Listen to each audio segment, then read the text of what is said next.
guys, welcome back to my channel. And if you're new here, welcome. My name is Lauren, and today I'm going to share with you 10 things I wish I knew my first year of homeschool. This one I definitely wish. So this is our second year homeschooling, and my girls are still young. We are not officially reporting to the state yet. These are all my opinion and things that I wish I could go back in time and tell myself a year ago. This is just based on my own experience. Things are obviously going to be different for you and your family, and it can work different, and that's part of it. So everyone's journey is different.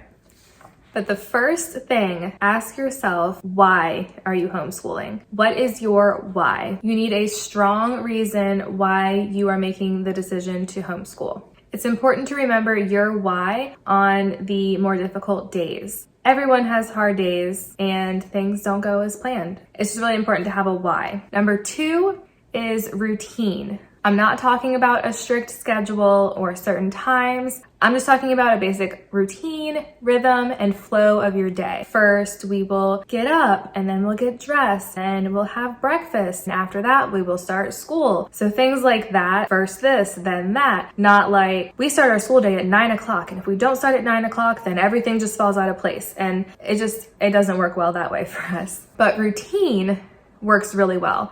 My kids thrive on routine. They know what to expect and what's coming next. And it's been very helpful in our home as well as in our homeschool.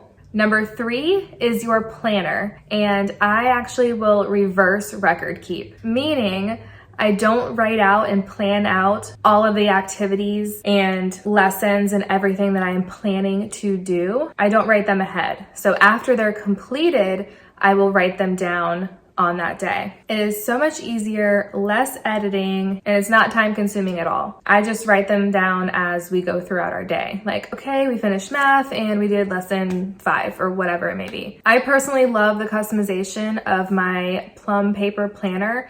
I did a video on that as well. I will link it down below as well as up here in the cards. It just makes it easier. You don't need it, but it just makes life a lot easier. I do go through my whole tutorial on exactly how I made mine, but it's customizable. You can make it your own. Another reason I like it too, it's not just like per kid or per subject. Since it is broken down by whatever you want it to be, I actually looked at one week and I'm like, we didn't do any science this week or whatever it is. It's just really easy to be able to tell at a glance, oh, we didn't do this, or we only did handwriting on these 2 days or something like that. It's just a lot easier to be able to tell what was done and what wasn't done. However you're tracking progress though, just stay on top of it. It'll be easier.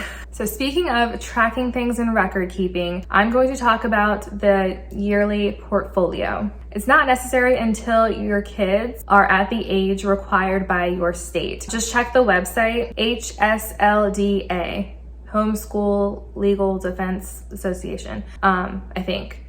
It's a whole bunch of letters, but I will leave it down here as well as in the description. Just go to their website, put in your state, and you'll be able to see all of the requirements that are needed for your state. It's all right there. So like I said, I have young kids. Nothing is required. I haven't had to fill out a NOI, which is Notice of Intent to officially open a homeschool. So right now I'm just keeping records for myself. That's just how I am. But if you do decide to keep things, or if you need to save things, just keep up with it regularly. And I can't stress this enough. It is huge for limiting end of year stress on you. And I speak from experience with this because last year I really wanted to make, like a keepsake of everything that we did last year. I was like, oh yeah, I have the entire book, workbooks and all of the spiral bound curriculum, and I had everything because I'm a very organized person in general. So all of those were organized, but the process it takes to pull it out, hole punch everything, put it all in the binder, just to break it down and organize it, it was a lot to do at one time. So just keep up with it regularly, however you decide to do it. But I do think it's a really great idea, a yearly keepsake for the family as well, and for the child too. Number 5 is organization. Not only for you, but for your kids as well. Not only is organization great just in general to have a place for everything and everything in its place, but it's a huge time saver, specifically during the school day. When you are looking for a paper, it's in a folder or a binder and it's labeled, it's great because you can find it. Or if you already have it like ready to go, great. What's not cool is if you have a stack of papers that you have printed of activities or things that you want to do, and it's just in a stack and you're like looking through it trying to find this activity or this paper. Yeah, it wastes some time, and then the kids are less interested because it's been taking you time to find this paper that you knew that you had, and you know that you printed and you had a couple copies. It's a whole thing. But speaking from experience, if you can't tell, because I've been there, organization is important. And number 6, you don't need all the things, but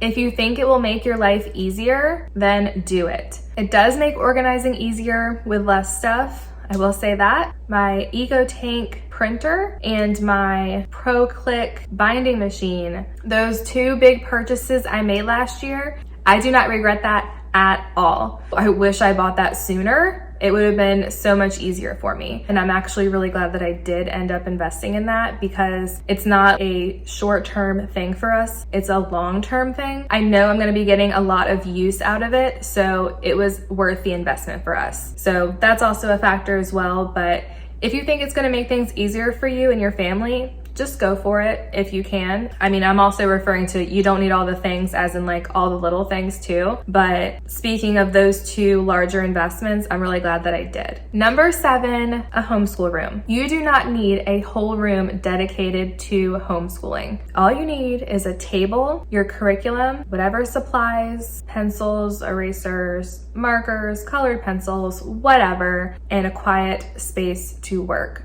That's pretty much all you really need. Everything else is more nice to have. Our room is just it's a homeschool wall for us. The other half is a playroom. You can check out my homeschool room tour. I will link that too. You don't need a homeschool room. It's nice to have, and it's nice to be able to put books on shelves and have things all in one place and organized, but you don't need. So just keep that in mind. Number 8, homeschooling with a baby or a toddler. Last year was harder than this year is going to be. Last year, my youngest was about 8 months when we started homeschooling. That was harder. So what we did, especially when we needed quiet, focused time, was usually for language arts or math. We would get those subjects done first before the baby got up. And she definitely was a sleeper, or is a sleeper. So she sleeps in, but does not take a nap. So if your little one does take a nap, use that time to get work done with your older child. And something to help when they are awake and there's no nap time and no sleeping time that you can work around, try to include them in activities. If they are playing with something different, just try to include them and interact with them. My little girl liked to be held. That was quite the challenge, because when I was holding her, she was reaching and grabbing for everything that my older daughter was doing. She also wanted to color on the paper. She was trying to color on the same paper that my older child was working on. She wanted to be like super included, you guys. My fix for that was obviously include them, but I also put her in her high chair, which was at the same height. So if your kids are working at a desk, get the high chair and bring it up so they're sitting at the same height as your other kids, so they don't feel like on the ground left out. So high chair height activities worked really well if we were at the table. And if it's on the floor, toddler busy bins, busy books, things like that, that all works too. You could also just do activities that they only get to play with while you're doing school with your other kids. The balance. So give them their own work to do next to their siblings. Just make them feel included. Very short attention span, but just include them. They'll probably just, if they're a toddler, just gonna wander off. That's what my little one does now. She wants to be included and she wants to like sit up here with us, and then she'll be like, I'm done. I'm gonna go over here and play with my puzzle now, like whatever it is. So yeah, just switching things up and keeping things interesting for them as well. Similar to the busy bin idea, I don't personally do the busy bins. I just kind of pull out toys that she doesn't see all the time. I have them put away and I just pull different puzzles out or whatever. So it's like, ooh, it's new. I haven't seen this recently. Kind of the whole idea of just rotating toys. Just include toddlers. It's definitely easier with a toddler and it's harder with a baby. So if you're at the baby stage, just hang in there, it gets easier. Number 9 is to go at their pace. Slow down when needed and keep moving when they're ready to keep going. Sometimes it means splitting a lesson up into 2 different days, and sometimes it means doing 2 lessons in one day. Not usually that situation, but it has happened. But just follow their lead and you'll know when to adjust. You'll be able to tell by how they are responding and acting. And you can also do just review days. For us, as long as we're doing math, language arts, and some form of handwriting, you haven't done a handwriting page today. And I'm kind of jumping into number 10. So number 10 is don't try to do everything in one day. It's going to be too much. You are going to get overwhelmed. They're going to get burnt out. It's going to be just overwhelming and too much, honestly. Just don't try to do it all. So focus on core subjects, get your main subjects done, math, language arts, and handwriting, and then everything else, just kind of put them in here every couple days. On Tuesday, Thursday, we'll do science. We usually do a craft on Monday and Wednesdays. Friday is our fun Friday. We definitely still do math and language arts on Friday, but we don't do an actual lesson. It's more geared around review and reading, just little practice things or little coloring activities. And I have a separate bin of educational games. They're so excited that they get to pick from our bin of games. The excitement around Fun Friday is just really cool. We just do something different on Fridays, but there is still some learning done as well. Today's Friday. Today was Fun Friday, but we actually finished up a diagram of the parts of a flower.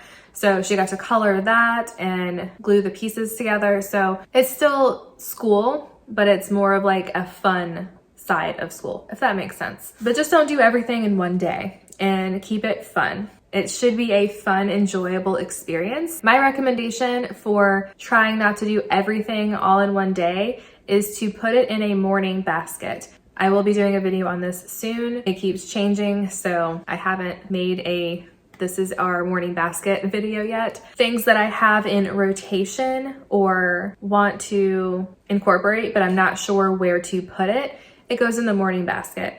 And that's why ours is a little full right now, but just don't do it all in one day. And you could also make a rotation, like a list 4 or 5 things that you want to do for a week instead of trying to do it every single day. Just rotate. Do like Monday, Wednesday, Friday, we'll do this, and Tuesday, Thursday, we'll do this, or do literally 1 a week. So you don't need to do everything every single day. So that is it. That's everything. Those are my 10 things that I wish I knew before I started homeschooling.